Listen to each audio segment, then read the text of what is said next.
এই পার্টের ভিতরটা তোমাকে দেখাই, দরজাগুলো কেমন হয়েছে একটু কমেন্টে জানাইও।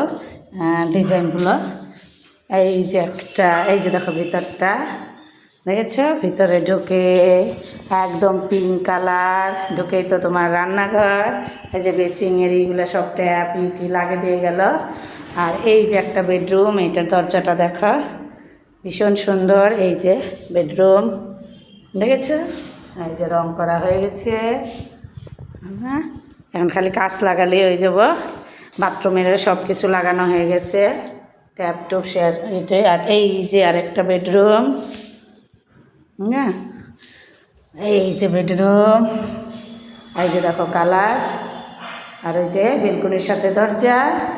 তাহলে এই পার্টটা কেমন হয়েছে, কালারটা, রংটা হলো দরজাগুলা কমেন্টে একটু অবশ্যই জানাইও। আর এই যে দেখো আমাদের যোগাযোগ ব্যবস্থা ভীষণ ভালো এখানে, কারণ